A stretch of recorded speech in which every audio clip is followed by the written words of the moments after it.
Élection 2025 au Cameroun, la Cour constitutionnelle. Ceux qui ne sont pas au courant de ce qui se passe là, regardez cette vidéo et puis n'hésitez pas à laisser vos avis en commentaire.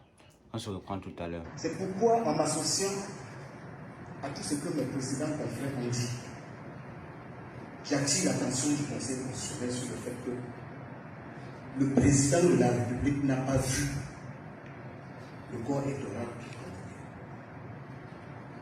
Il ne l'a pas vu.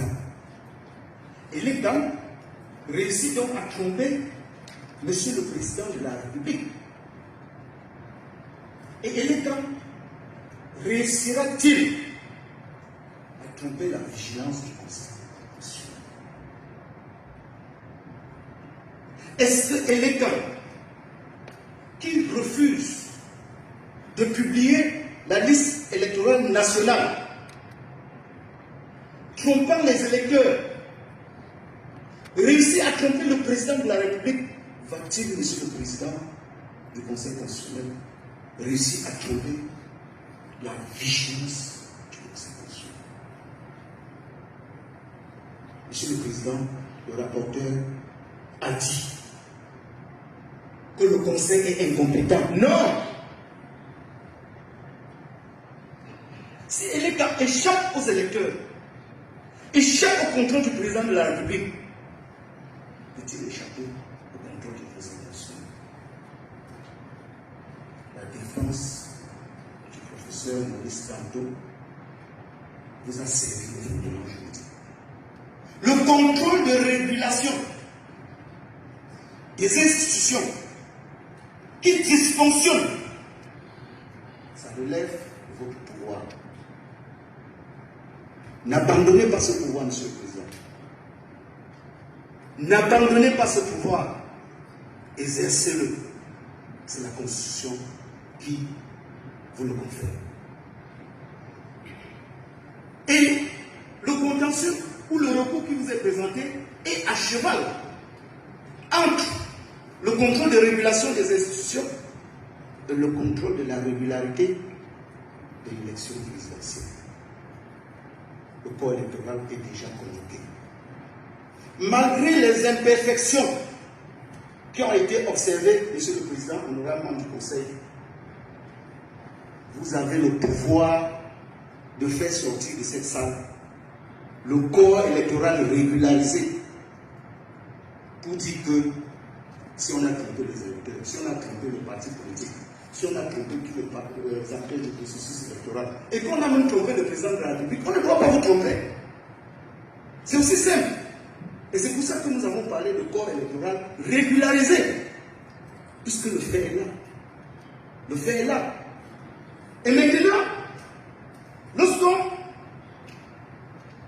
prend connaissance des observations de l'État, et l'État pour se défendre dit que le professeur Maurice Kamto n'a pas qualité.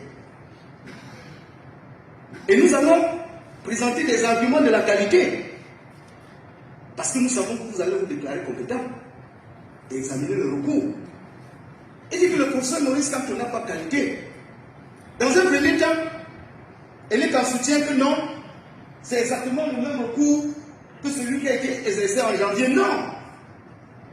Monsieur le Président, nous avons l'arrêt ou la décision du Conseil constitutionnel de janvier.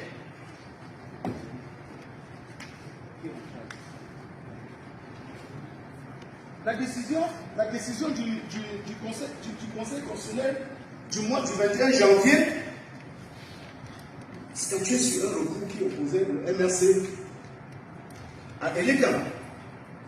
Et lorsque vous prenez les écritures de l'État reproduites dans cette décision et qui ont été intégralement repris par le rapporteur, par le rapport, ils disent très bien que la compétence du Conseil ne s'entend qu'après la convocation du corps électoral. C'est écrit et c'est reproduit. D'où vient-il qu'aujourd'hui, Monsieur le Président, on sort encore un autre argument tiré du fait que non, le Conseil constitutionnel n'est plus compétent? Non. Vous avez deux textes, Monsieur le Président, qui vous habilitent à pouvoir à la carence constatée de l'État. Pourquoi on doit entretenir l'impunité de monsieur le directeur général de l'État qui dit qu'il ne publiera pas la liste électorale nationale, même si la loi le dit? C'est un discours qui a été tenu publiquement. Est-ce que celui qui incarne une institution doit défier les institutions de la République et la loi, monsieur le Président? On dit non, il faut arrêter ça. Il faut qu'on arrête.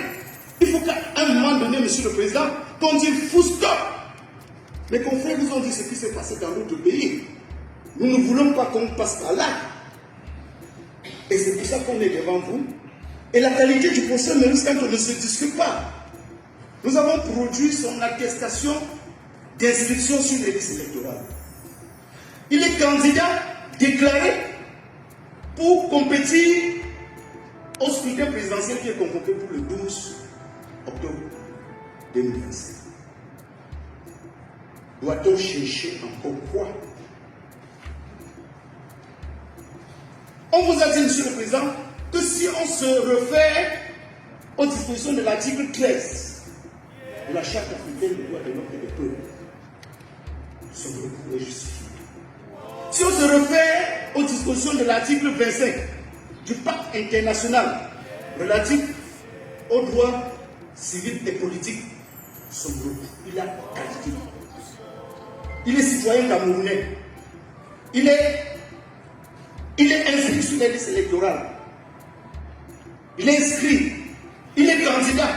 En vertu de quoi, monsieur le Président, on doit l'empêcher de contrôler la liste?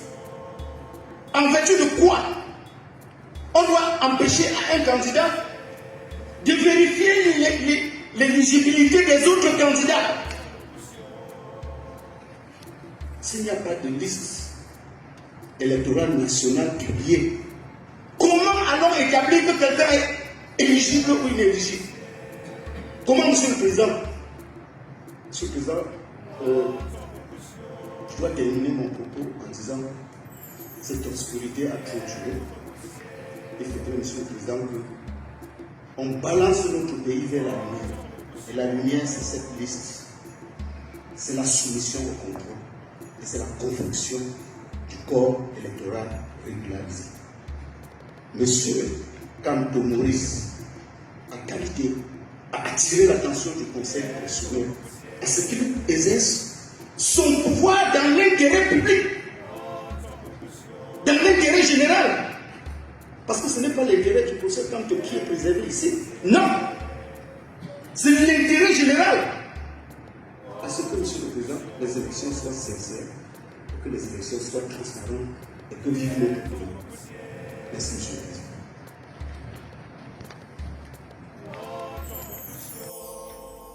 Voilà, vous avez écouté la vidéo, vous avez eu vent de ce qui s'est passé.